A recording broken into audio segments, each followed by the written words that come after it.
700 anos antes de Cristo, cidade de Olímpia, Grécia. Era possível assistir seres humanos tentando ampliar suas capacidades na realização de movimentos essenciais. Um deles era correr. O estádio tinha uma pista de 192 metros, local que eram disputadas corridas que moldavam o que conhecemos hoje como corridas de velocidade no atletismo. Os 100 metros rasos é uma delas e é a mais curta das distâncias disputadas ao ar livre. O objetivo é correr essa distância no menor tempo possível e automaticamente vence quem tiver a maior velocidade durante o percurso.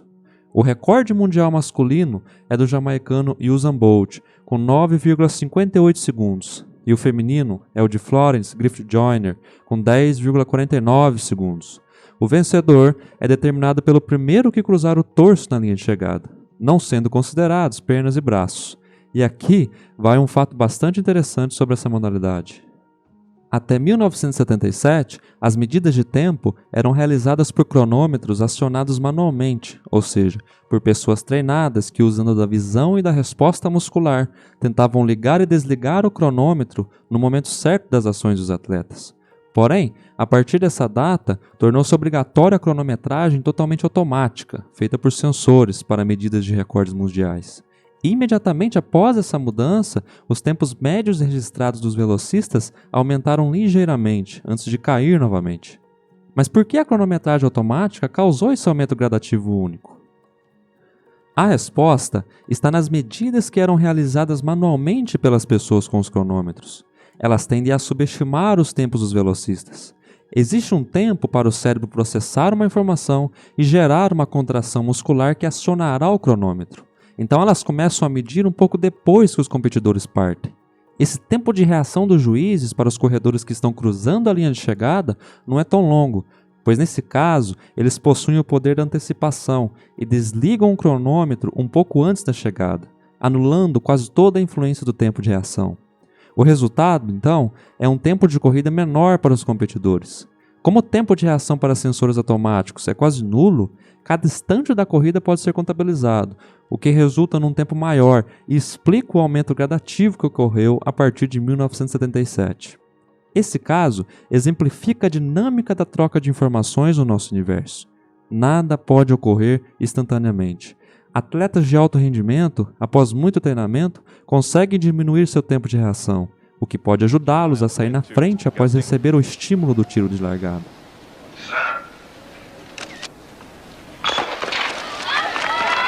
The start. It looks as though Florence Griffith Joyner is off to a very good start.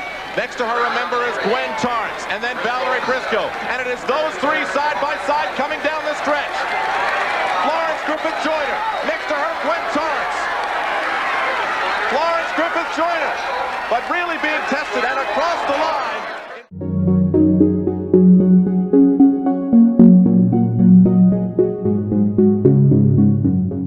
800 anos antes de Cristo, no funeral de Patroclus, Homero registrou, na Ilíada, eventos cujo pessoas entusiasmadas lançavam discos o mais longe que pudessem, botando à prova suas habilidades de lançamento.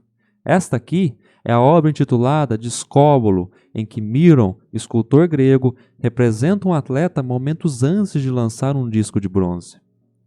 Hoje, essa modalidade não faz parte do pentatlo olímpico, diferentemente do pentatlo antigo, que tinha como modalidades o lançamento de disco, o lançamento de dardo, o salto em distância, a corrida de estádio, já citado aqui, e a luta grega. O disco usado atualmente é um prato de metal com diâmetro de 22 centímetros em média. Digo em média, pois esse diâmetro varia entre as modalidades femininas e masculinas, assim como a massa e a espessura do disco. O lançamento é feito dentro de um círculo de 2,5 metros de diâmetro no chão, e o atleta não pode sair dele antes de o disco aterrar na área de pouso estabelecida para que os juízes possam aferir a distância alcançada. Hoje nós sabemos que o movimento realizado pelo disco após deixar a mão dos atletas é o famoso movimento oblíquo ou parabólico, que você certamente estudou no ensino médio. E o modelo básico de um objeto sendo lançado ao nível do solo com uma determinada força fornece 45 graus como o ângulo ideal para maximizar a distância percorrida por ele antes de chegar ao solo. No entanto, a maioria dos atletas usa um ângulo de lançamento ligeiramente menor do que 45 graus para alcançarem a distância máxima. Então, por que isso ocorre? A física nos dá a resposta. Vamos lá. E aí, pessoal, Matheus Jesus falando aqui. Sejam muito bem-vindos ao canal Cosmoplank. E aí, vamos dar continuidade a esse vídeo respondendo esse questionamento bastante interessante de por que os atletas profissionais aí do lançamento de disco, eles tendem a lançar esse disco aqui, né, na altura deles, a uma angulação menor do que 45 graus em relação à horizontal aqui, né? E olha só, para quem não sabe, esse ângulo que a gente está falando aqui, ó, é o ângulo que o vetor, né, que o vetor velocidade inicial aqui do disco faz com essa horizontal aqui, tá? Com o eixo X aqui. Beleza? Esse ângulo aqui que a gente está falando. E é esse ângulo que se refere ao 45 graus também. Beleza? Então eles tendem a lançar numa angulação ligeiramente menor do que 45 graus a fim de obter uma distância maior aqui na horizontal, aqui, né? Um X máximo aqui, que no final de contas é o que faz eles ganharem. No caso aqui, esse θ igual a 45 graus, ele sai das equações quando a gente considera que esse disco ele sai daqui do nível do solo. Tá certo?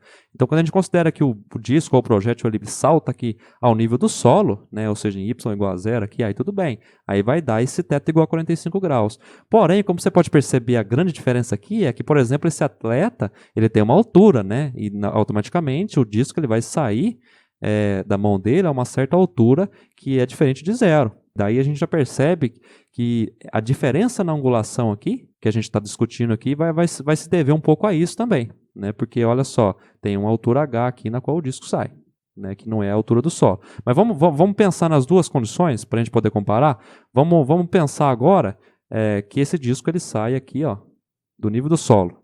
Tá? Não tem altura. Vamos considerar a altura h para ver onde a gente vai chegar e como que a gente chega nesse θ igual a 45 graus. Olha só. Se eu estou trabalhando com a distância máxima, então eu vou trabalhar com essa relação aqui, como você já deve lembrar. Eu vou fazer um pouco mais rápido. Geralmente nos vídeos eu costumo tratar os passos aqui mais detalhadamente, mas como para não estender muito esse vídeo, até porque não é o objetivo, eu vou fazer mais rápido. Tá certo? Olha só aqui então, ó. Eu não quero a distância máxima, eu não quero trabalhar com essa distância aqui, que no final de contas é o que faz o atleta ganhar. Então beleza, vamos analisá-la aqui, ó. X que é igual a x0 mais vxt. Veja bem, eu posso considerar que o projétil ele parte aqui de x igual a zero, aqui na origem, certo? Como eu estou considerando aqui mesmo. Então esse cara aqui pode ser considerado como zero. Esse Vx aqui, galera, ó, é a componente da velocidade inicial do projétil aqui, né, em verdinho, só que no eixo x aqui, ó, tá? Que a gente sabe na prática, ela não se altera ao longo do tempo. Ok? Na prática não, na teoria, né? Porque aqui a gente não está considerando a resistência do ar, né? Na verdade, em condições práticas, né? Em condições da realidade, essa velocidade é perdida um pouco por conta do arrasto e tudo mais, mas a gente não vai considerar aqui. E a gente sabe também que o valor de Vx, né, na análise trigonométrica ali, é igual a o módulo de V vezes o cosseno de θ, certo? E já colocando o Vy lá, para a gente deixar registrado aqui, para a gente ganhar tempo, o Vy, que é a componente dessa velocidade na vertical aqui, né? Na direção vertical, é V vezes o seno, ok? Se você analisar ali o triangulinho que se forma ali, né? Que a gente consegue encontrar. Mas não vou substituir isso aqui agora não. Beleza, eu não quero a distância máxima horizontal aqui que esse disco pode andar aí, em função de algumas coisas, então eu tenho que achar aqui no caso, aqui, você perceba, agora o tempo que leva para esse disco sair aqui da minha origem, né? Fazer todo o movimento parabólico dele e descer aqui de novo, né? Cair aqui. Então, eu quero saber o tempo que isso demora para acontecer, né? O intervalo de tempo que se passa a partir desse movimento aqui. Então, como que a gente considera ele? Como que a gente encontra ele? Como a gente calcula esse tempo aqui para substituir aqui? Dessa maneira. Vou colocar aqui, porque é o que a gente vai precisar, né? Depois. Vamos analisar agora o outro eixo, né? O eixo Y agora, para a gente conseguir encontrar esse tempo aí. No eixo Y eu posso invocar aquela relação, ó, que V final, tá? Do projétil é igual ao V inicial, que é esse Vzinho aqui, tá? Que é a velocidade inicial do disco. Tá? Só que no que? Na direção Y. Tá? Então é o meu VY, esse cara aqui. Beleza? Olha lá. Menos G vezes T. Ah, Matheus, por que é menos? Porque a força da gravidade ela está agindo ali no sentido contrário ao movimento ali no caso do disco, na subida, ok? Então eu boto esse valor negativo aqui, bem na dinâmica. Agora eu quero analisar o seguinte, eu quero pensar quanto tempo leva, por exemplo, para esse disco aqui ele chegar na sua altura máxima, ok? Agora eu quero trabalhar na altura máxima. Tá? Que é essa daqui. A gente percebe que esse projeto tem altura máxima aqui. Então, quanto tempo demora para ele chegar lá?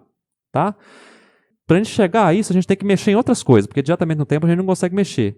O que eu sei em relação à velocidade desse meu corpo quando ele está lá na altura máxima? Que a velocidade na direção y que a gente está analisando ela é zero.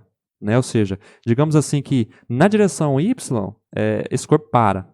Né? Mas só como ele tem movimento horizontal, que ele continua andando na horizontal, mas ele para lá, né? Em termos da direção y. Okay? Então a velocidade dele lá naquele momento, a hora que ele atinge a altura máxima é zero.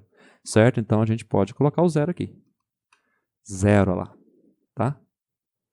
Então dessa maneira, o que eu posso fazer agora? Agora é questão de matemática. Tá? Eu vou passar esse GT para lá, certo? Ele passa positivo, que é igual a BY. Olha lá, então agora aqui eu posso isolar o meu T aqui. Passa dividindo, né? O VY dividido por G. Ok? Agora, pessoal, existe uma simetria em tipos de problema como este aqui. O que eu posso dizer aqui para a gente ganhar mais tempo é que o mesmo tempo que ele demora, por exemplo, porque na verdade, para esse disco estar saindo aqui do nível do solo, ele precisava estar saindo aqui embaixo, aqui, ó, né? Ele precisava sair daqui. Aí ele faz isso, né? Ela vai e desce aqui, certo? Para a gente ter a simetria correta do problema. Mas a questão é que, por simetria, o mesmo tempo que ele leva para sair daqui, atingir a altura máxima, é ao mesmo tempo que ele leva para sair da altura máxima e chegar lá no nível do solo. Pela simetria do problema do movimento parabólico, a gente sabe disso. Ok? Então, de modo que o tempo que ele demora para andar todo o trajeto parabólico é 2 vezes isso daqui. Né? Ele demora isso aqui para chegar na altura máxima, então depois para ele descer de novo vai demorar mais isso daqui. Então é 2 vezes isso para andar toda a distância máxima aqui dele, julgando que ele sai no nível do solo. Ok? Então é 2 vezes isso daqui. Beleza, achei o tempo então que ele demora para fazer todo o trajeto e automaticamente para ele andar todo aquela distância horizontal lá que eu quero. Então agora eu vou jogar, certo?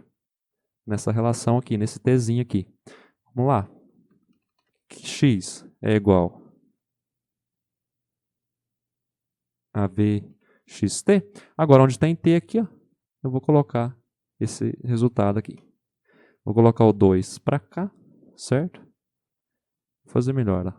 Vou fazer direto. Vou colocar o 2 aqui, 2 vezes. Aí vai ficar o VX aqui em cima, o VY aqui e o G.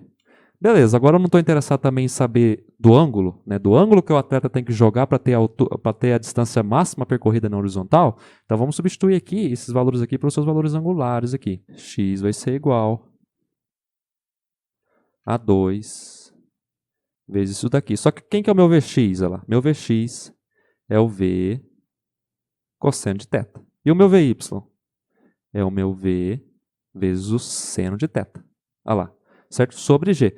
Agora aqui não tem muito o que fazer, entendeu? Vamos substituir aqui agora esse cosseno de θ vezes esse seno de θ. Primeiro de tudo, ó, eu posso multiplicar esse V com esse V, concorda? É o mesmo V, é o módulo desse vetor aqui, né, na velocidade inicial do disco, que vai dar V ao quadrado, né, é o mesmo valor, então ele é o quadrado, ok?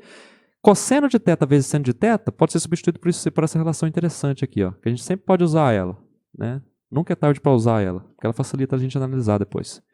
Ela é meio, tá, de seno de 2θ.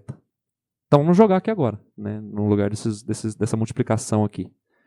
Olha lá, que a minha distância percorrida total, né, na horizontal é igual a 2 vezes tudo isso daqui, só que agora substituindo isso daqui como sendo seno de 2θ. Ok? Só que veja bem, eu posso sumir com esse 2 aqui, né? Porque aqui, ó, esse meio aqui vai cortar com esse 2 aqui fora. Aqui. E é isso aqui, ó, nosso resultado, ó, para o alcance na horizontal de qualquer projétil, né? Ou no caso aqui que a gente está analisando, desse disco aqui, à medida que ele faz o movimento parabólico completo, aqui, essa distância aqui, ó, que a gente encontrou.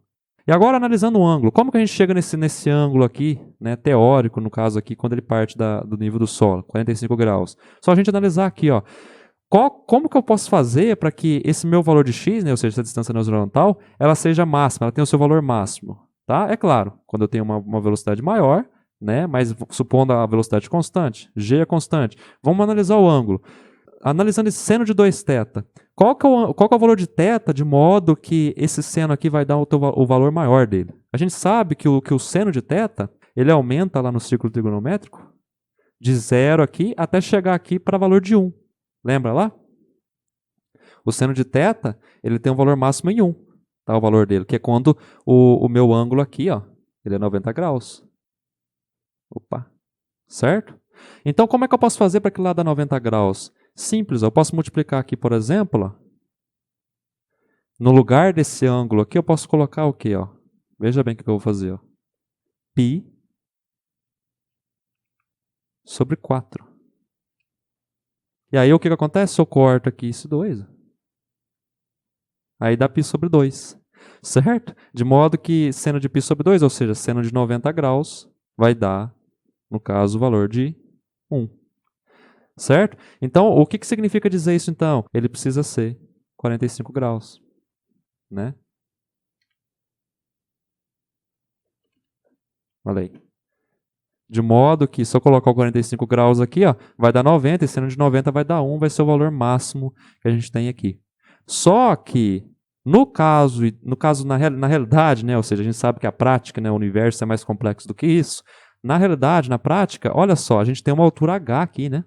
Ou seja, em outras palavras, o meu atleta ele tem uma altura. Então, de modo que a gente pode considerar mais ou menos que esse disco ele sai acima da altura da cabeça dele, aqui, uns 2 metros acima aqui, ó. Então, para a gente conseguir comprovar essa afirmação ou seja, comprovar também, provar o porquê que na prática a gente percebe que os atletas eles jogam numa angulação menor para ter uma distância máxima, a gente tem que pensar toda essa teoria aqui de uma maneira um pouquinho mais complexa, que é a seguinte, ó, vem comigo. Para a gente chegar onde a gente quer, a gente tem que partir de relações diferentes, né? Fazendo uma analogia aqui, ó, a gente vai precisar de novo dessa relação aqui, né? Porque a gente quer calcular de novo a distância máxima que esse disco vai ter na horizontal. Só que agora em função de h, porque eu tenho que considerar o h, então vou colocar até esse x igual a vxt lá, x que é igual a vxt, ok? E aí você já pode prever, a partir do que a gente já fez, que a gente precisa achar esse valor de t aí, né? A gente precisa saber quem que é t para eu poder substituir aqui. No processo anterior, a gente nos utilizou dessa relação aqui, né? Aí a gente usou todo aquele argumento, tá? Igualou a 0 aqui para a gente ter o valor de tempo na altura máxima, ok? E aí multiplicou por 2 por conta da simetria, tá? Só que agora para a gente encontrar isso, esse valor de tempo total, né, que ele faz para andar todo esse percurso aqui, né, eu preciso de uma relação que tenha esse h como um dos valores embutidos. E essa daqui, ó, quer ver? Você já deve conhecer, que é o sorvetão. Só que eu vou usar y agora. Menos h, ou seja, uma distância vertical final é igual a uma distância vertical inicial, que é uma h, né, porque o disco ele parte de uma altura inicial, né, diferente de 0, que é h, que é igual a vyt menos, esse menos ele tem o mesmo argumento, né, ou seja, ele está ali por conta da diferença, né, que ocorre entre os sentidos da gravidade e o movimento, g sobre 2t ao quadrado. Aí, agora foi. Certo? E agora aqui, pessoal, você já deve perceber, eu preciso dar um jeito de fazer com que esses t's aqui caibam aqui. Só que, veja bem, para fazer isso, né, e para me chegar numa equação quadrática, numa função quadrática para me resolver, eu preciso fazer um argumento parecido com o que eu fiz aqui. Ó. Eu vou igualar, eu vou dizer que y final igual a 0. Ah, Matheus, fisicamente o que significa fazer isso? Significa dizer que o corpo está aqui, ó, tá? Eu vou calcular um tempo lá cujo corpo está no solo. Não posso chegar mais para cá, né? Mas você tem que pensar que o corpo está no solo, né? Porque y é igual a 0, existem duas maneiras de y ser 0 naquela relação. É quando o disco está aqui, mas não é possível, né? Porque ele não pode retroceder aqui no tempo, porque ele parte daqui, tá? Agora, né? E esse outro momento aqui em que ele está no solo, aqui, que ele fez todo o movimento, passou todo o intervalo de tempo aqui para ele fazer esse movimento parabólico e chegar no solo aqui, bater no solo aqui. Então é isso que eu quero. Não quero o tempo que ele demora para fazer tudo isso. Então eu tenho que fazer ali a condição de que y seja igual a zero. Y igual a zero é isso aqui, ó. É quando ele está aqui, né, no nível do solo. No caso aqui também. Beleza? Então vamos lá. E o que a gente vai ter aqui? Olha lá. Uma função quadrática para resolver. Vamos usar de Bhaskara, né? Fazer todos aqueles processos matemáticos lá. Vamos lá. Então, vou passar tudo para cá. Agora é matemática, né? Passa tudo para cá. Menos VYT. Vamos lá. Passa tudo com o sinal trocado. Mais G sobre 2T ao quadrado, ok? Que é igual a zero. Beleza, então vamos lá. Agora aqui reconhecendo, né? Esse Vx aqui ele é o B, né? Esse G sobre 2 ele é meu A. E esse menos H aqui, né? Ele é o meu C. Então vamos lá. B ao quadrado menos 4AC. Isso é igual. Quem que é o meu B? É o menos VY, tá? Então o menos acaba se perdendo com uma potência par, né? Então isso aqui vai ficar VY ao quadrado menos 4 vezes o A, que é o G sobre 2, vezes o C, que é menos o H aqui. Olha só, esse menos com esse menos fica mais, de modo que a gente tem o seguinte para o meu delta aqui, ó. VY ao quadrado mais, corta esse 4 com esse 2, 2GH, ok? Então esse aqui é o meu delta. Agora jogando lá na relação, vocês precisam lembrar, menos B mais ou menos a raiz desse delta, né? Dividido por 2A. Ok? Que vai me voltar o quê? Vai me dar os meus valores de tempo possíveis ali, né? Aí a gente vai escolher o mais sensato ali a usar em cada condição. Então vamos lá, vamos substituir aqui, ó. Então o meu menos B é o menos VY, né? Que aí morre esse sinal aqui e fica só VY, mais ou menos esse carinha que está aqui dentro. VY ao quadrado mais 2GH, certo? Dividido por 2 vezes A. Meu A aqui é G sobre 2, né? Então, de fato, vai dar G, né? Corta lá os dois. E aí eu tenho dois resultados possíveis, né? A partir desses sinais mais e menos aqui. Que são eles, ó.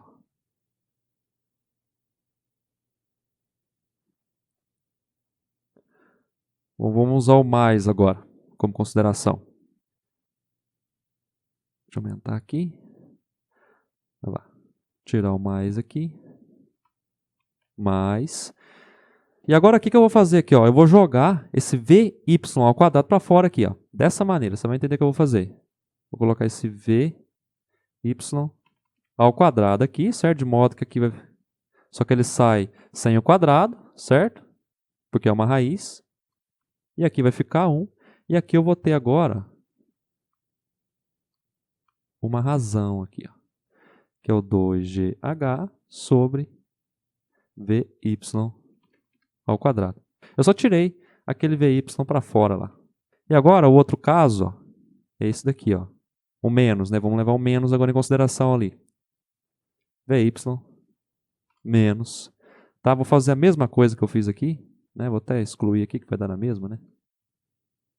Menos Vx, isso daqui. Agora, vamos fazer uma análise rápida aqui, pessoal. Quem que vocês acham que a gente tem que escolher? Eu já não acabei de argumentar com vocês ali que eu quero o meu valor, o meu tempo, né? Eu quero o valor de tempo ali, quando o meu disco fez todo esse movimento parabólico, bateu no chão lá, né? Mais ou menos aqui, para cá, aqui da tela. Então, ou seja, eu quero aquele tempo que tem o maior valor possível, né? E o lógico, qual dos dois aqui vai dar o maior valor possível de tempo? Esse cara aqui, por causa do sinal de mais nela. Você pode perceber, ó. Né? Uma coisa somada aqui em cima, né? E aqui tem uma coisa subtraída, então aqui vai ter um valor maior. Então a gente quer esse carinha aqui, certo? É ele que a gente vai usar para o meu tempo, né? E é exatamente esse valor de tempo, ó, que eu vou colocar aqui.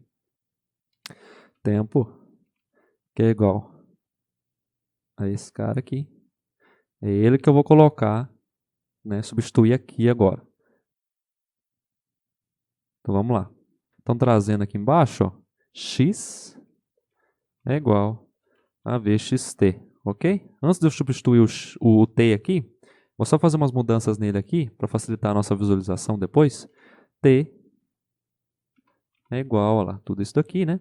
Só que eu vou escrever de maneira diferente isso daqui, ó. T, na verdade, pode ser escrito como sendo. Eu vou só abrir essas somas aqui, certo? Em duas, ó. Vy, né? Sobre G mais Vy sobre G vezes isso daqui. É a mesmíssima coisa. Se você fizer a soma aqui de novo, você vai chegar nisso daqui em cima. Ok?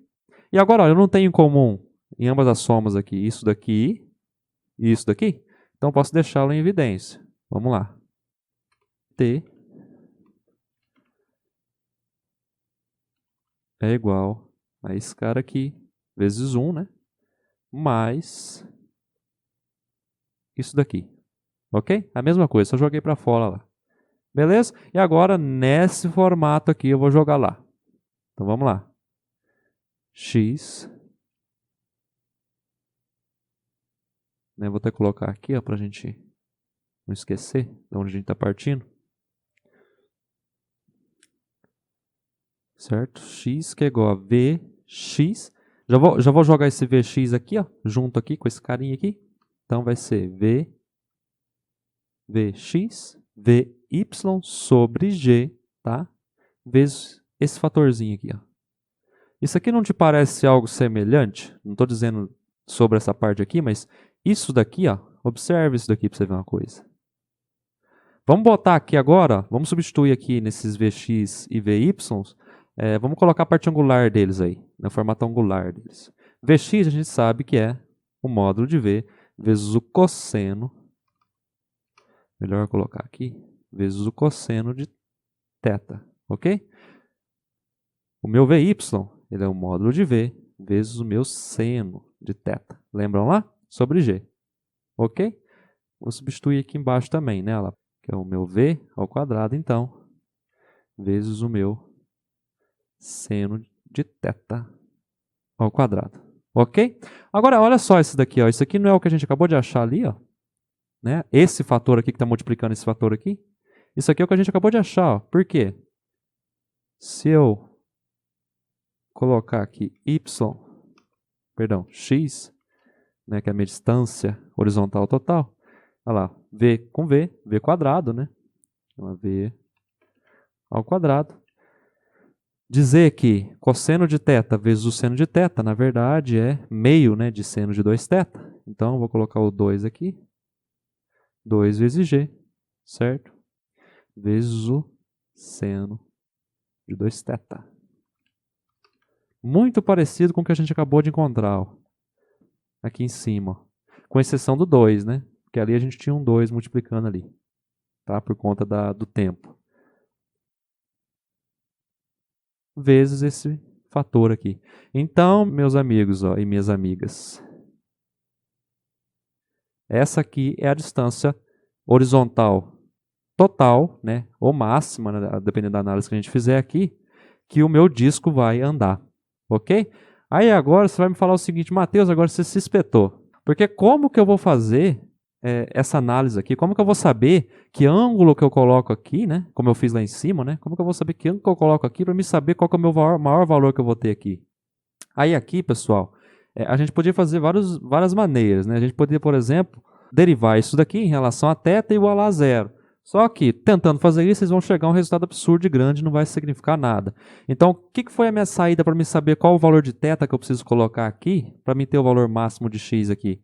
Eu fiz uma planilha de dados no Excel, de modo que eu ia substituindo aqui cada valor de θ aqui de 1 grau até 90 graus e ver lá qual que dava o meu valor de x maior. E vem comigo para você ver o resultado aqui. Olha aqui, ó. Aqui eu tenho valores de 1, que vai de 1 até 90 graus, como eu falei, certo? Olha aqui. Por que você não concorda comigo? Não faz sentido que eu tenha lançamentos com valores de ângulos maiores, né, de que 90 graus. Né? Não faz sentido o meu atleta fazer um lançamento para cá, uma vez que está contabilizando para lá, né? Entende? Então, até 90 graus é um valor interessante para a gente poder analisar. E o que aconteceu, então? Eu fiz um X aqui, né? Que é a minha coluna G aqui. Deixa eu ver, aumentei muito esse negócio aqui. Olha lá. Aqui em G, ó, eu tenho todos os valores de X, né, para cada valor de grau correspondente. Então, para 1 grau, eu tenho 24 metros de distância percorrida. E eu considerei uma velocidade inicial de 27 metros por segundo. Ah, Matheus, mas aonde você arranjou isso? Partiu daqui, entendeu? Eu comparei, né, os valores de velocidade que eu obtive aqui a partir daquela relação com a literatura, né, com os recordes e tudo mais, vi que bateu. Então, eu já supus, né, mais ou menos, né, na prática, que a velocidade com que os discos saem da mão dos atletas lá é de aproximadamente 30 metros por segundo, 27 metros por segundo, ok? Fazendo isso, eu obtive os meus valores de X aqui, né? Ou seja, da minha distância horizontal máxima, para cada um dos ângulos. E vamos lá agora ver o meu 45, será que ele é o maior? Vamos lá ver, vamos comprovar. Olha lá, 45 no caso aqui, olha lá, vamos ver onde está aqui o 45, né? Olha lá, 45 aqui, graus, olha só, olha só, olha só. Para ele, eu tenho 75,66, né, 665 metros. Só que se você for voltar ligeiramente os ângulos, ó, volta aqui para você ver. Olha, a matemática te dá, ó, isso é bonito pra caramba. Ó. Tá? A física te dá isso. Ó. Você tem que, para 44 graus, né, você tem uma distância total percorrida na horizontal de 75,74. Então, centímetros a mais do que se eu lançasse, né, do que se o atleta lançasse em 45 graus. Retorna um pouquinho, você tem um ângulo de 43, olha lá. Você tem 75,741, ou seja, maior do que 45 graus.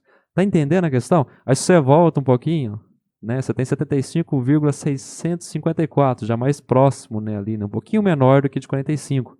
Então tá aí provada essa afirmação de que, de fato, se você lançar com ângulos menores, um pouquinho menores, né, ligeiramente menores, você vai ter, ou seja, vai ganhar ali, por exemplo, em centímetros do que outra pessoa que lançou de ângulo de 45 graus, por exemplo, considerando uma altura H inicial. Então é por causa disso. E a gente pode extrapolar o caso, aqui vamos dar uma extrapolada no caso aqui, ó. Por exemplo, aqui nessa relação.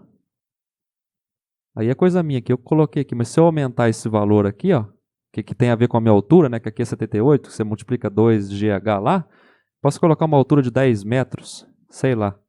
Aí considerando o G como sendo igual a 10, né, aí vai dar 200.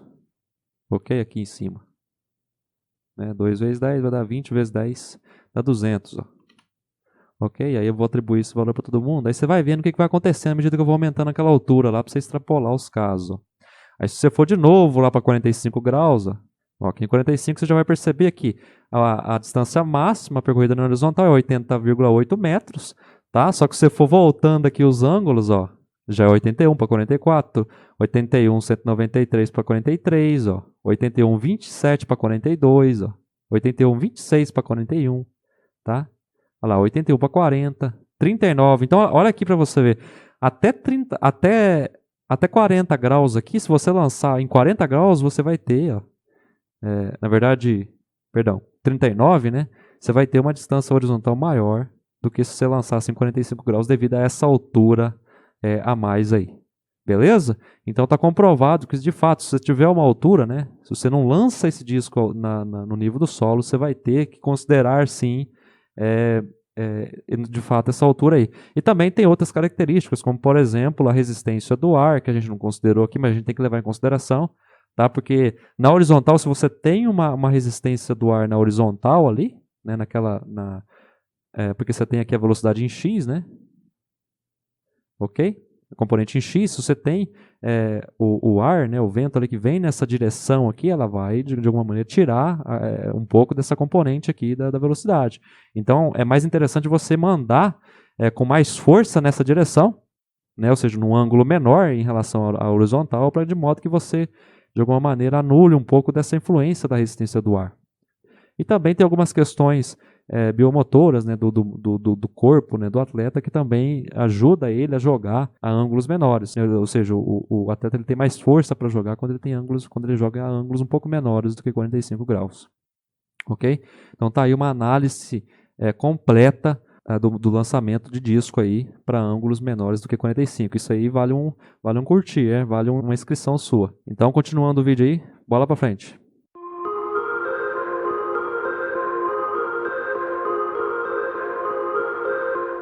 O primeiro evento competitivo de salto em altura ocorreu na Escócia no século XIX, e essa foi a modalidade que mais sofreu mudanças no que diz respeito às técnicas de salto. O primeiro método utilizado foi o tesoura sentada, em que o saltador ultrapassava a barra com as pernas subindo no formato de tesouras, mas mantinha o tronco reto na horizontal. O segundo era o rolamento ocidental, em que o saltador corria para a barra na diagonal e a perna interna era usada para sair do chão, enquanto a perna exterior era empurrada para cima para impulsionar o corpo lateralmente por cima da barra. O terceiro método era o chamado posição escarranchada, em que o saltador cruza a barra com a face virada para ela e as pernas abrangendo-as. Foi a mais usada até 1960. Porém, nos Jogos Olímpicos de 1968, na cidade do México, o saltador americano Dick Fosbury ganhou o ouro usando uma nova técnica desenvolvida por ele mesmo. Chamada de flop de Fosbury, consiste em deslizar para trás sobre a barra e cair de costas. Essa técnica acabou se tornando a mais utilizada atualmente pela maioria dos atletas. Que princípio físico o flop de Fosbury usa para ajudar um atleta a passar por uma barra mais alta? Vem que a física te explica. Dá uma olhada aqui, pessoal, nessas miniaturas aqui que representam instantâneos do exato momento em que um atleta ou uma atleta está prestes a atravessarem aqui, ó, né, a saltarem a barra de salto, ok? No salto em altura. Ó. Essa daqui, por exemplo, ó, é um instantâneo ó, da tesoura sentada, né, na tradução literal, ou salto tesoura. Creio que é porque as pernas da atleta, né, ou do atleta, ficam parecendo tesouras à medida que ela impulsiona aqui para atravessar a barra. Ó. Esse aqui, por exemplo, ó, é um instantâneo do salto ocidental, ou rolamento ocidental, na tradução literal. Né? O atleta deita aqui paralelo à barra e atravessa a barra desse jeito. Ó. Ok? Aqui, por exemplo, ó, é a posição escarranchada, né? Em que o atleta ele salta aqui e fica com o corpo todo virado para a barra. Ó. E aí eles, digamos assim, ele engloba as pernas dele sobre a barra, né? E o corpo também fica virado para a barra. E por fim, ó, o que a gente comentou, ó, é a técnica do flop de Fosbury, né? Que a gente acabou de falar aí, que revolucionou o salto em altura no sentido de possibilitar os saltadores alcançarem alturas mais elevadas do que eles conseguiriam se usassem essas outras técnicas aqui. E a gente vai ver aqui por que disso. Ó, aqui ó, é totalmente diferente do que os outros saltadores fazem. Né? Você perceba ó, que parte do corpo do atleta está abaixo da barra. Ó. Isso é uma informação importante de você entender. Parte do corpo, ó, ou melhor dizendo, partes do corpo do atleta estão abaixo da barra a hora que ele está fazendo o salto aqui, né? A hora que ele está englobando a barra. E partes dele estão acima, né? Porque tem que estar, senão ele é desclassificado, não pode passar debaixo da barra. Mas é uma diferença enorme se comparado às outras técnicas, né? Perceba que nas outras técnicas, o corpo dos atletas, durante todo o salto, ou melhor dizendo, durante toda a passagem aqui em cima da barra, o corpo inteiro deles passam em cima da barra, ó. Olha só, olha o corpo deles aqui em cima da barra, totalmente em cima da barra. Ó. E agora olha a diferença do flop de Fosbury. Aqui, ó. Isso aqui, pessoal, para a gente entender o porquê que esse aqui é mais eficiente do que os outros para alcançar maiores alturas, a gente precisa entender ou relembrar uma coisa chamada centro de massa. Ok? Vem aqui para eu falar um pouquinho dela para vocês. Ó. Imagina que esse cubo aqui, ele possui um centro de massa, tá? Onde eu posso pensar que toda a massa dele está contida mais ou menos aqui. Ó. Ah, Matheus, como assim que eu posso pensar que a massa toda dele está contida? Você vai entender por quê. Eu posso pensar que o centro de massa, ou seja, toda a massa desse cubo está contida nesse ponto aqui, ó, que é o ponto de simetria dele. Tá? Como ele tem 3 dimensões, então vai ser um ponto ali bem lá no centro mesmo, ó, lá dentro dele. Ok? Bem lá no centrinho dele. Ah, mas por que eu posso pensar dessa maneira? Por que eu posso pensar que todo corpo assim ele tem um centro de massa? Vamos ver aqui uma coisa, ó. Imagina que eu coloque um explosivo dentro desse cubo aqui, tá? E de modo que eu tenho um detonador na minha mão e a hora que eu quiser eu detono esse explosivo. Além disso, eu vou fazer com que esse cubo aqui ele seja lançado aqui, ó. Tá? Ele seja lançado no campo gravitacional. Tá? Imagina lá no exemplo do disco que a gente usou lá, o atleta joga o disco e ele faz um movimento lá parabólico, né? É a mesma coisa aqui, eu vou jogar esse cubo aqui pelo ar. E aí a gente prevê que ele vai fazer um movimento mais parecido com isso, né? Lá. Chega na altura máxima e até descer de novo lá. Beleza? Só que até uma certa altura eu detono ele, tá? Eu faço explodir esse cubo, porque tem um explosivo lá dentro. Aí o que vai acontecer? Nesse momento, ele se despedaça, é claro, né? E agora eu tenho vários cubozinhos que antes eram esse cubo. A coisa intrigante da história é que, na prática, se você for observar isso, né? Aqui eu criei isso daqui, né? Mas se você for ver na prática, é mais ou menos assim que acontece. Se você for perceber, esses estilhaços vão começar a se separar, beleza, tá correto, né? Ó, perceba, por causa da energia da explosão, do momento, né?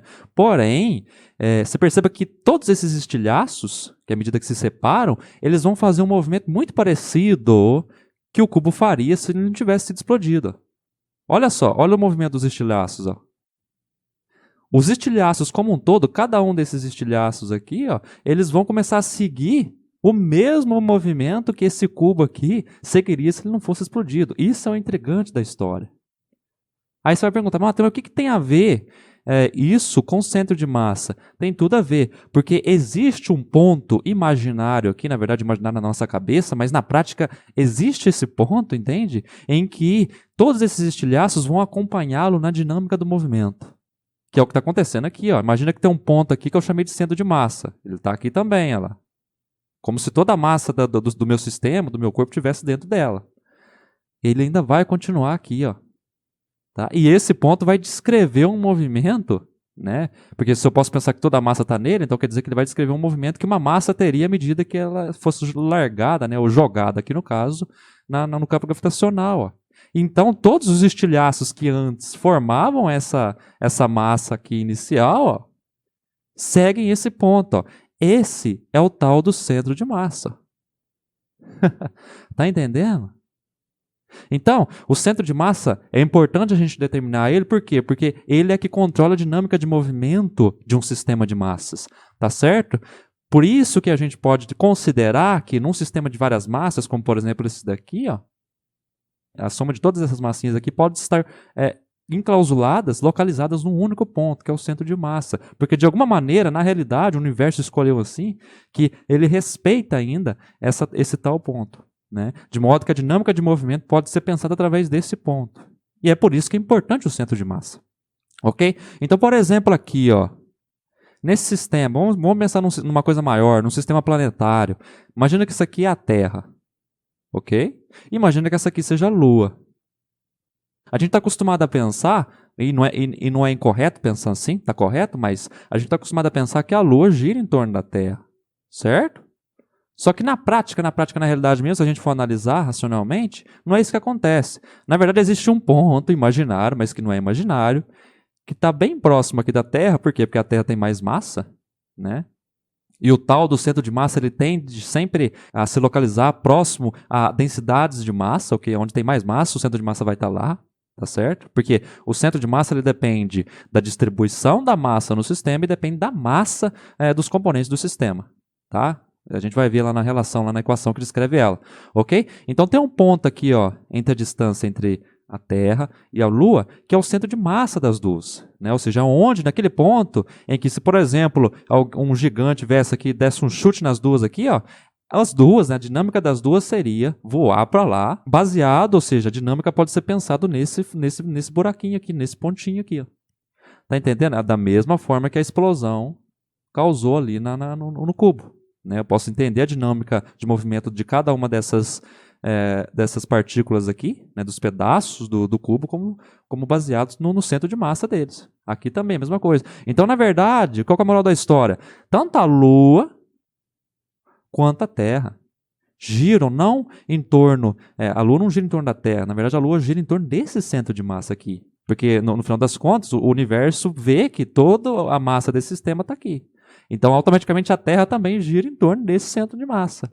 Está entendendo a questão? Então, eu posso pensar a dinâmica de energia, a dinâmica de movimento, está entendendo a dinâmica de tudo, nos baseando nesse ponto aqui, ó, nesse centro de massa.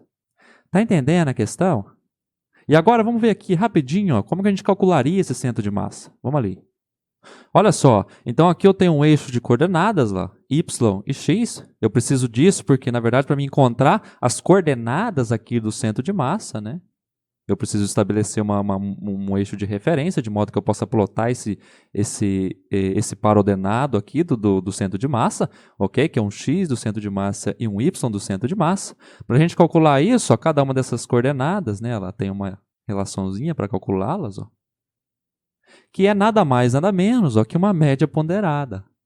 Então, as médias, elas não têm só um significado estatístico, ó, veja bem, mas elas têm um significado físico, tá? Uma média, ela existe na prática, ok? Não é só a estatística, não está só na nossa cabeça para prever coisas, mas está na realidade. O centro de massa é um caso desse, ó, é uma média ponderada. Então, qual que é um caso que eu posso usar isso? Imagina aqui, ó, essas massinhas aqui. Tá certo? Ou imagina até um corpo homogêneo, né, que não precisa ser formado por várias massas, né? Pensando dessa maneira, tá? Um corpo dessa maneira aqui tem um centro de massa, assim como uma esfera tem um centro de massa, que está bem lá no centro dela.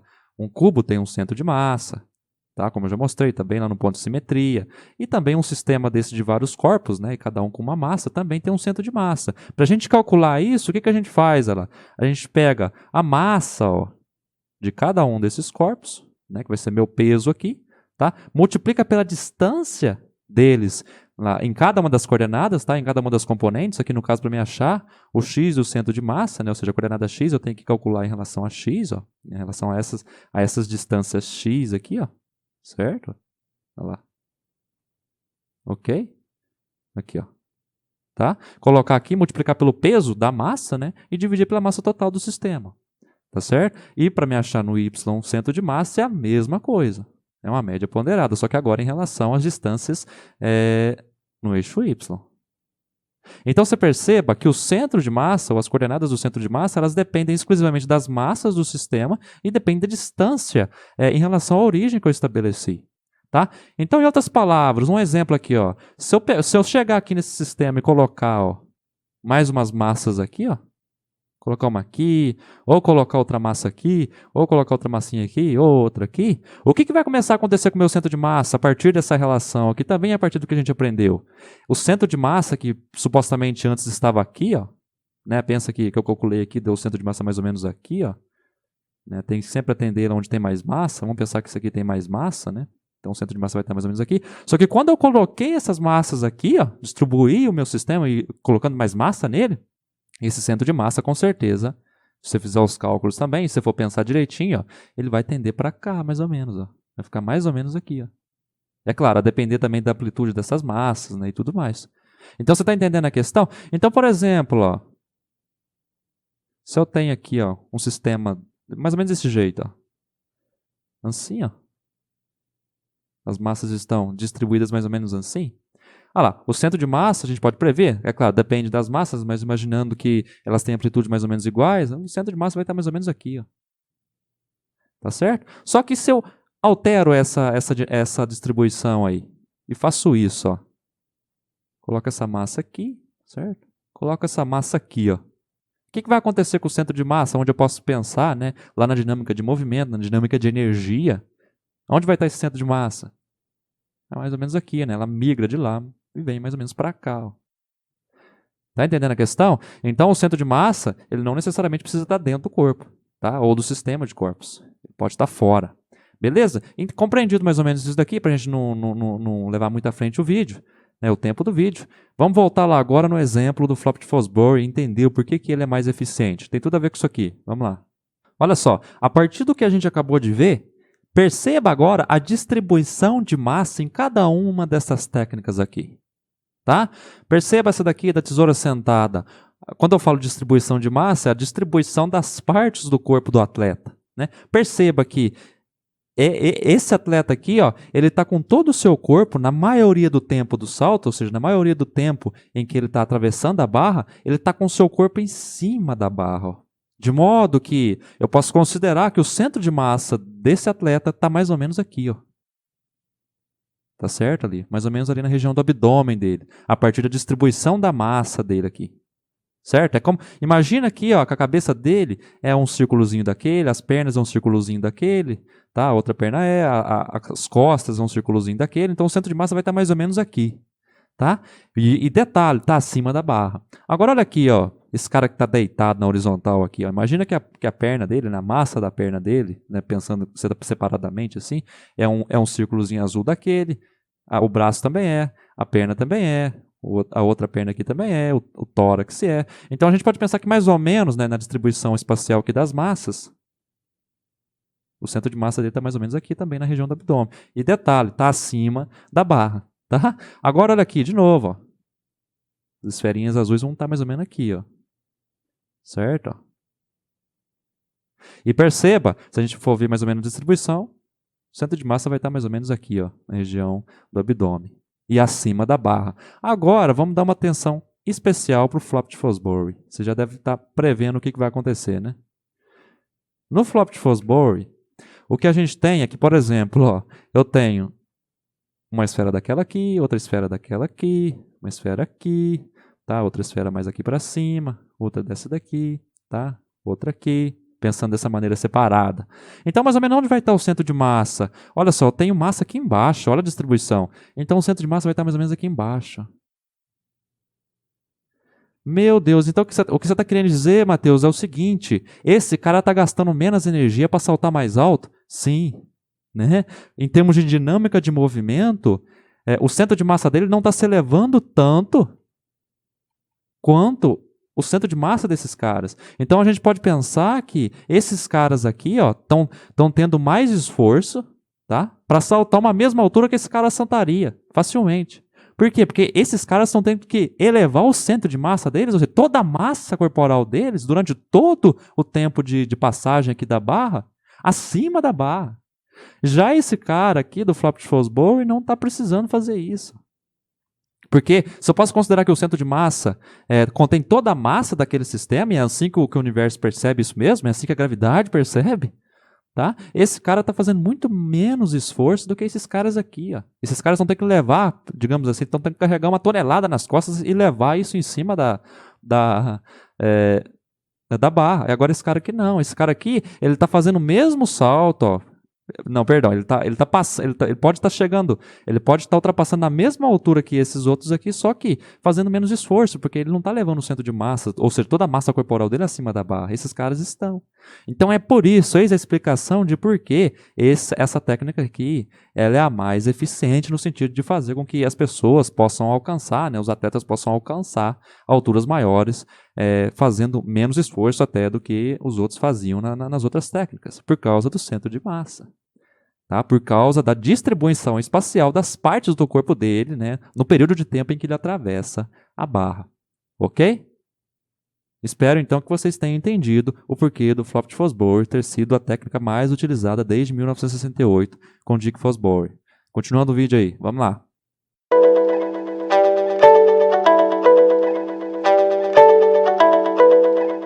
Os saltos com vara, assim como as outras modalidades, não tiveram desde a antiguidade uma utilidade puramente esportiva. As varas eram instrumentos práticos usados para vencer obstáculos naturais. Em regiões da Europa, predominavam as chamadas drenagens artificiais, formando ali uma rede de canais abertos que dificultavam a passagem das pessoas a pé sem que essas se molhassem. Para resolver esse problema, varas longas e finas eram mantidas nas casas próximas e usadas para saltar sobre os pequenos canais. Competições de salto em distância com varas eram realizadas anualmente nas terras baixas ao longo do Mar do Norte. E a primeira competição de salto com vara em que a altura fora medida como parâmetro de vitória foi na Inglaterra, em 1843. Hoje, a pista de corrida para salto mede 45 metros e no fim dela se encontra o obstáculo, uma barra horizontal com 4,5 metros de comprimento, sustentada por duas traves laterais que a elevam a uma certa altura que pode ser alterada. Existe também, ao nível do solo, uma caixa de metal, onde a saltadora apoia a vara para ganhar a impulsão necessária e transformar a energia cinética em energia potencial para se elevar acima do sarrafo. Ganha quem conseguir alcançar a maior altura entre os competidores no menor número de tentativas. Agora, se levarmos em consideração que o centro de massa de um atleta está a 1 metro acima do solo e que ele, de fato, pode correr a 10 metros por segundo, qual é o limite teórico de altura no salto que ele pode alcançar? Além disso, por que o recorde mundial de salto com vara está um pouquinho acima disso? A física responde. Vamos lá. Então, pessoal, o objetivo aqui agora é calcular, é encontrar essa altura máxima teórica aqui, que eu chamei de H, que o atleta de salto com vara consegue alcançar à medida que ele converte essa energia cinética que ele adquire naquela corrida inicial dele em energia potencial gravitacional, usando como meio para isso a vara. Existem 3 maneiras de se calcular isso, tá? Eu vou apresentar as 3 aqui. E, como vocês percebem, esse aqui é a esquematização do problema. Aqui eu tenho o eixo Y, o eixo das alturas aqui do atleta. E aqui eu tenho o eixo X, do nível do solo, o eixo horizontal. Beleza? O primeiro dos meios para se calcular esse H é usando da energia mecânica do sistema. Que é esse jeito aqui, ó. Eu posso afirmar que a energia mecânica inicial desse sistema tem que ser igual à energia mecânica final. Ah, Matheus, por que você pode afirmar isso? Basicamente, eu posso dizer isso porque a principal força que age sobre esse meu atleta aqui é a força gravitacional, que é a força peso. As outras forças eu não vou considerar como força de atrito, como força de arrasto e tudo mais. E essa força, a força gravitacional, ela é uma força conservativa. Tá? E dizer que essa força que age nesse sistema é conservativa significa dizer que a energia mecânica desse sistema precisa se conservar com o passar do tempo. Basicamente isso que você tem que entender agora, beleza? Então, substituindo aqui, a energia mecânica inicial, que é quando ele está aqui, tá? Isso aqui é a conformação inicial, na qual eu associo a energia inicial, e essa aqui é a conformação final, tá? Onde ele está lá em cima, na qual eu associo a energia mecânica final. Tá? Então, a energia mecânica inicial dele é quando ele está adquirindo ali o movimento, quando ele está adquirindo ali a velocidade dele, que é energia cinética inicial mais energia potencial inicial. Ah, Matheus, essa energia potencial aqui vai ser, no caso, energia potencial gravitacional, E aqui, no caso, nessa conformação aqui, ele não tem, Na verdade, ele tem. Por quê? Porque lembra que a gente considerou que o centro de massa dele está numa altura H aqui, mais ou menos na altura do abdômen dele, que inclusive é 1 metro, tá certo? Então, ele tem sim energia potencial gravitacional inicial. E só para a gente colocar aqui, a velocidade inicial dele, essa velocidade aqui, é 10 metros por segundo, tá? E essa altura H ali, a altura do centro de massa dele, que a gente precisa considerar, é 1 metro. Ok? Para a gente poder substituir depois lá. Então, precisa ser igual à energia mecânica, associada a essa conformação, que é energia cinética final, mesma coisa, mais a energia potencial final. Agora, vamos analisar aqui.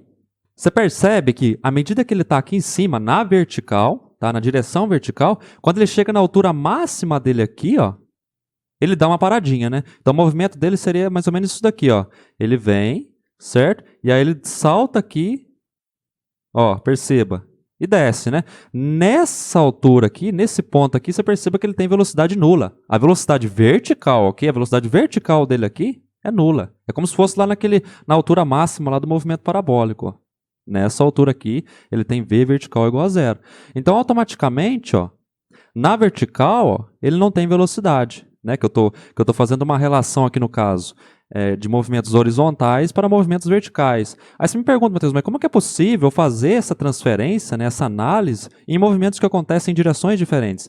Mas o que acontece aqui? Como eu estou trabalhando com energia, eu penso também que existe uma ponte que faz a transição dessa energia nas direções. E qual que é essa ponte? É a vara. Tá certo? Então, eu posso considerar que toda a energia que estava aqui passou para cá. Então, automaticamente, esse é o link que eu faço entre as direções. Tá certo? Então, no caso aqui, essa energia final aqui, essa energia cinética final aqui, diz respeito à velocidade na direção vertical aqui. E essa energia cinética inicial diz respeito à velocidade na horizontal. Tá ok? E a vara faz esse link entre essas energias. Tá, e concluindo também o raciocínio anterior, eu posso já prever que essa energia cinética final aqui vai ser zero, tá certo? Mas vamos colocar só a definição de cada uma delas ali para a gente enxergar isso melhor. Ó, energia cinética inicial é mV, né, que é esse V aqui, ó, ao quadrado, sobre 2, ok? Olha lá. Que é esse V aqui, mais energia potencial gravitacional inicial, associada a esse H, que é mgh. Lembra? Esse H aqui. Que é igual à energia cinética final. Lembra que a gente acabou de falar que como a velocidade no ponto mais alto aqui, quando ele alcança essa altura H, né, que é o que eu quero achar, a altura mais alta, né, que ele consegue alcançar, não tem velocidade, né, mas só substituindo aqui para a gente ver, ó, mv final, certo? Vou colocar aqui, mais mg, Hzão, que é o H maiúsculo que eu quero aqui, ó, que é quando ele está lá na altura máxima dele. Então, já associando cada valor aqui, mv ao quadrado sobre 2 mais mgh, tá? Que é igual a zero, né? Porque essa velocidade aqui, como a gente já analisou, ela é zero, certo? Na altura máxima lá, então isso aqui tudo dá zero. É zero mais mgh. Agora observe aqui, ó. Eu tenho m em todos os termos aqui e automaticamente dos dois lados da igualdade. Então eu posso cortá-lo. Lembra lá? M e m. Também posso sumir com esse zero aqui, concorda?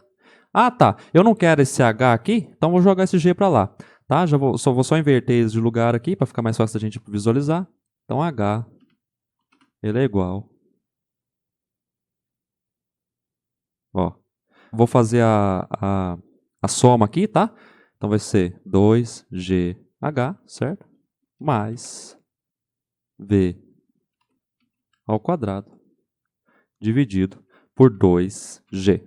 Beleza? Então essa daqui é a relação que me permite calcular a altura máxima que ele consegue alcançar. E perceba, ó, que a função da velocidade, né, que é essa velocidade aqui, ó, deixa eu ver se eu consigo, ó, que é essa velocidade inicial que ele tem aqui, do h também, que é essa altura do centro de massa dele aqui, ó, e de g, né, basicamente da força gravitacional, que é conservativa também, e que me possibilitou usar dessa teoria aqui da energia mecânica, da conservação da energia mecânica. Então, calculando, vamos calcular aqui quantos que vai dar isso na prática. Uma vez que eu sei que a velocidade inicial dele é 10 metros por segundo e a altura h é 1 metro, né? Vamos lá. É igual a 2 vezes 9,8, né? Vezes 1 mais 10 ao quadrado dividido por 2 vezes 9,8, ok? Então, fazendo essa conta aqui, vocês podem fazer aí, vai dar aproximadamente 6,1 metros, ok? Vai dar, na verdade, 6,09 alguma coisa, né? Então, arredondando, a gente pode considerar que é 6,1 metros. Então, essa altura máxima teórica que um atleta qualquer, né, seja ele qual for, consegue alcançar à medida que ele converte essa energia cinética dele aqui em energia potencial, pensando dessa maneira aqui. Tá? Essa altura teórica aqui, que digamos assim, é a altura máxima que uma pessoa normal consegue alcançar. Aí tem outros fatores também que fazem as pessoas terem recordes maiores do que esse, que a gente vai ver depois aí. Agora, a segunda maneira de se calcular isso, ó, que é sem usar energia, sem usar noções de energia, né, usando cinemática, é essa daqui, ó. Vou invocar aquela relação famosa lá, ó, que um V final ao quadrado é igual a um V inicial, vou colocar só como V ao quadrado, mais 2 vezes uma aceleração, vezes um deslocamento. Vou colocar aqui embaixo, para a gente visualizar melhor. Agora é o seguinte, pessoal, dando nome aos bois. Quem que é esse V final aqui? Esse V final é a velocidade que esse atleta vai ter na vertical, ok? Quando ele está na altura máxima dele aqui, onde eu quero esse H. Lembra que eu falei para vocês, que eu argumentei com vocês aqui, que a vara é como se fosse uma ponte entre as direções? A vara, ela é a conversora de tudo que eu tenho na horizontal para a vertical, ou seja, a conversora da energia da horizontal para a energia na vertical. Ela converte o movimento que eu tenho na horizontal para o movimento que eu tenho na vertical. Então é o seguinte, agora aqui, essa equação aqui, ela vai me dar, né, ela vai associar para mim movimentos na vertical e movimentos na horizontal, tá certo? Esse VF ao quadrado, V final ao quadrado, é a velocidade que ele vai ter na vertical, na altura máxima, como eu acabei de dizer. Essa velocidade inicial é a velocidade que ele tem na horizontal aqui, ó. Essa velocidade aqui que ele adquire à medida que ele corre lá aqueles metros iniciais. Essa aceleração aqui, é a aceleração gravitacional, ok? É a aceleração que vai agir sobre ele à medida que ele sobe aqui no campo gravitacional. E esse deslocamento aqui, ó, é a variação de altura que ele vai ter, ok? À medida que ele alcança essa velocidade final aqui. Você já pode prever que é zero, à medida do que a gente já analisou. Não concorda? Que na altura inicial, na altura final dele aqui, a velocidade na vertical dele é zero. Então aquele V final ao quadrado lá é zero. Certo? Então já vamos aqui contextualizando, ou seja, colocando essa relação aqui nos conformes do nosso sistema. Então, V final ele é zero, né? Porque na altura máxima ele simplesmente para na vertical, né? Mas continua o seu movimento para atravessar a barra, que é igual a um V quadrado inicial. Agora, o que acontece? Menos 2G, tá? Por que menos, Matheus? Porque a força gravitacional tem o sentido dela aqui para baixo, certo? E como o movimento de subida é contrário à força gravitacional, tem que colocar um sinal negativo. Basicamente é assim que se pensa. Tá? 2 vezes... O que é o meu ΔS? O meu ΔS, nesse caso, é uma variação de altura, como eu acabei de falar. Então, é uma altura inicial. O delta é sempre algo final menos algo inicial. No caso aqui é a altura, né? Então, é o Hzão, tá? Que é a altura final, menos uma altura inicial. Menos o Hzinho. Né? Tem que considerar esse Hzinho, porque na verdade, como eu posso considerar o centro de massa como contendo toda a massa do meu sistema, do meu corpo, então na verdade é como se eu pensasse que o meu atleta está a 1 metro acima do solo, né? Quando ele salta, né? Quando ele sai para subir, ok? Então, a altura inicial dele é H, que é 1 metro, como a gente já viu. Então, substitui aqui. H menos Hzinho. Agora jogando esse V quadrado para cá, negativo, né? E outra, a gente já sabe, ó, que a gente vai ter negativo com negativo em ambos os lados da igualdade aqui, então já posso cortar esse negativo aqui, né? Esse sinal de menos. 2GH menos Hzinho. Então agora, beleza, agora eu tenho que isolar esse meu Hzão aqui, eu não quero ele. O nosso objetivo agora aqui nessa seção é encontrar ele. Então vamos lá, vamos isolar ele. Então meu H, V ao quadrado, que é igual a 2GH menos 2G Hzinho, ok? V ao quadrado mais 2G Hzinho é igual a 2GH.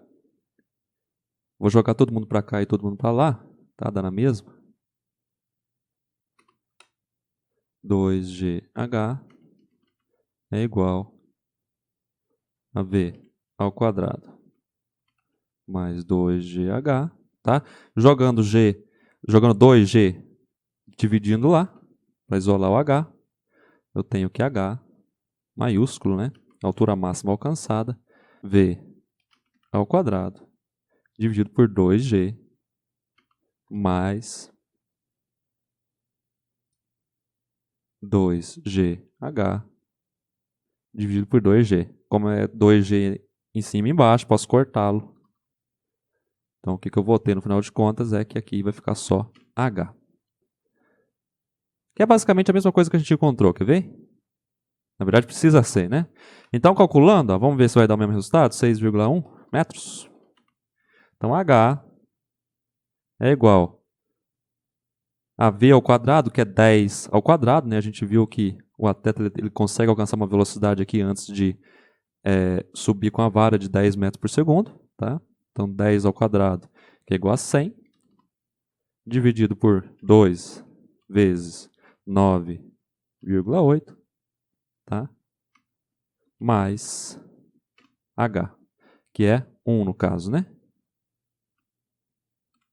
Então, se você for fazer essa conta, pode fazer aí na sua casa, você vai perceber que também vai dar aproximadamente 6,1 metros. Né? Vai dar de novo aquilo lá 6,09 alguma coisa, né? Mas se a gente for arredondar, vai dar 6,1 metros. Que é o que a gente esperava mesmo do resultado lá em cima. Outra maneira de se fazer isso é também usando cinemática, que é essa daqui, ó. Vou invocar outra relação que você já deve conhecer, que é o sorvetão, né? Uma distância final menos uma distância inicial, tá? y0, é igual a uma velocidade inicial vezes o tempo, mais meio de g, né, no caso aqui, sobre 2t ao quadrado. E de novo, nomeando as coisas aqui, no nosso caso, ó, esse y final aqui, no caso vai ser a altura, tá? Esse y final é o meu h maiúsculo, que eu quero achar. O meu y inicial, como a gente já viu, o atleta ele parte de uma altura inicial, né, julgando que o centro de massa dele tenha 1 metro, que é hzinho, né, h minúsculo. Essa velocidade aqui é a velocidade inicial dele na horizontal, tá, que ele tem lá, e g é a aceleração da gravidade mesmo. E agora é o seguinte, mas Matheus, nós não temos o tempo. O que nós vamos fazer com esse tempo aí? Como é que a gente vai calcular esse tempo? Opa, se a gente não tem, a gente tem que buscar outras relações, tá? No caso aqui da cinemática, que a gente possa substituir aqui para a gente esquecer desse tempo, tá? Para a gente não precisar dele. Ó, uma saída é a gente invocar essa relação aqui, ó, que um V final ele vai ser igual a um V inicial, né, que é esse V aqui, ok? Olha lá. Mais g vezes t. Lembra dessa relação lá? Só que nesse caso aqui você tem que perceber esse v final de novo. Esse v final é a velocidade que o meu corpo, né, no caso aqui, a velocidade que o atleta vai ter lá em cima, na altura máxima, tá? Que a gente já sabe que é 0, né, na vertical. Essa aqui é a velocidade inicial dele na horizontal. E o resto é o g mesmo e o t. Eu quero esse t aqui, né? Ou seja, esse tempo aqui é o tempo que ele demora para sair daqui com essa velocidade inicial, né, essa velocidade horizontal aqui, e chega lá em cima, na altura máxima, né, quando ele tem a velocidade final igual a 0. Tá certo? É justamente esse t que eu preciso. Isolando esse t, ó, a gente vai ter o seguinte. Isso aqui dá 0, né, então, ficou fazendo por partes, né, para atender a todo mundo. É igual a v. Aqui é menos, tá? Por que é menos? De novo, aquele mesmo argumento. A força gravitacional é contrária ao movimento de subida. Agora passando, vou só mudar de lugar aqui, tá? Dá na mesma. G vezes T é igual a um V inicial. Automaticamente, T é igual a um V inicial sobre G. E agora é só a gente jogar esse T, onde tem T lá. H menos Hzinho é igual a V vezes isso daqui, tá? Como é V aqui são iguais esses V's, né? Multiplico eles, eu tenho que é V ao quadrado, ok? Olha lá, mais G sobre 2, T ao quadrado, que no caso aqui vai ser V ao quadrado sobre G ao quadrado. Olha lá, como tem G aqui em cima e G aqui embaixo, eu posso cortar um desses G's. Eu vou ter que é sobre 2G. E uma coisa aqui que a gente esqueceu, ó, na verdade aqui no nosso caso, isso aqui é menos, viu? Pelo mesmo argumento. Por quê? Porque a aceleração da gravidade ela é contrária ao movimento de subida. Tá certo? Olha lá, então eu tenho o movimento de subida do meu atleta para cá e a força gravitacional, né, o peso, está para cá. Então tem sentidos contrários, então esse produto escalar dá 180 graus, né? É um produto escalar de um ângulo de 180 graus, de modo que dá negativo. E aqui dá menos. E aqui, no caso, seria 1 menos meio de alguma coisa, né? Então vai ser o resultado meio mesmo. Então, H menos Hzinho é igual a isso aqui, ó, somando lá, passando esse menos Hzinho para lá, mais Hzinho, que é exatamente o mesmo resultado, ó, que a gente teve ali em cima, quer ver? Opa, muito, né? Olha só, é o mesmo resultado que a gente já teve aqui em cima, ó. Olha aqui, ó. Nela, V ao quadrado sobre 2G mais H lá. V ao quadrado sobre 2G mais H. Agora, pessoal, a explicação de por que alguns atletas conseguem recordes maiores do que esse. Né? A gente viu que um atleta lá, ele teve um tempo de 6,18 metros. Né? Então, ele teve 8 centímetros a mais desse limite que a gente tem aqui de 6,1. Quais são as possíveis explicações para isso? Por exemplo, uma delas aqui, a própria equação nos dá.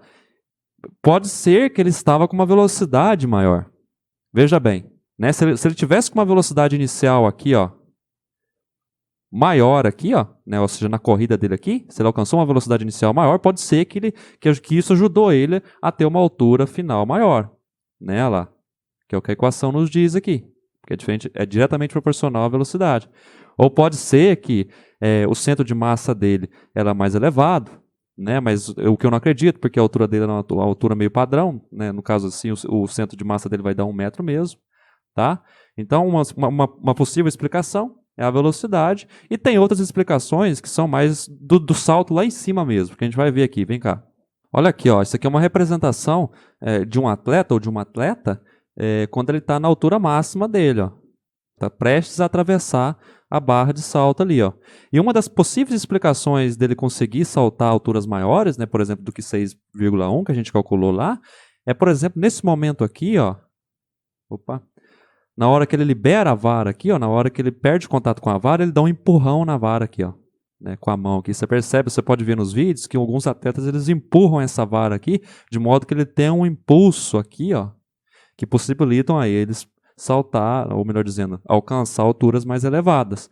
E também uma possível explicação é o que a gente mostrou aí na sessão do centro de massa, né, para os saltadores em altura, em que o corpo dos atletas, olha lá, eles não ficam todo o tempo acima da barra, perceba. Ó. É como se fosse um flop de Fosbury aqui, ó. Tá? Só que é o contrário, né? Lá no flop de Fosbury, o cara fica... o atleta fica de costas, né, para a barra. Aqui não, aqui ele fica de frente, ó. Mas só que você perceba que na maioria do tempo, né, em que ela vai atravessar essa barra aqui, o corpo dela não fica em cima da barra, né, de modo que o centro de massa pode ficar um pouquinho mais abaixo aqui, ó. E isso o quê? Isso poupa energia, como a gente viu.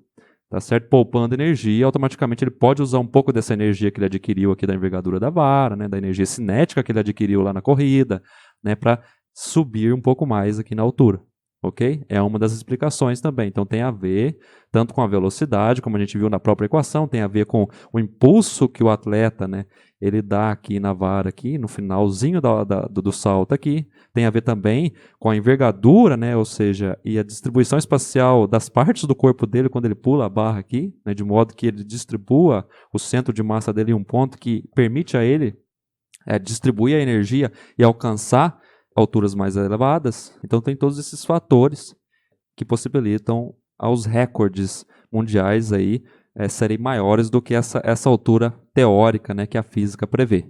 Ok? Então é isso. Espero que vocês tenham entendido.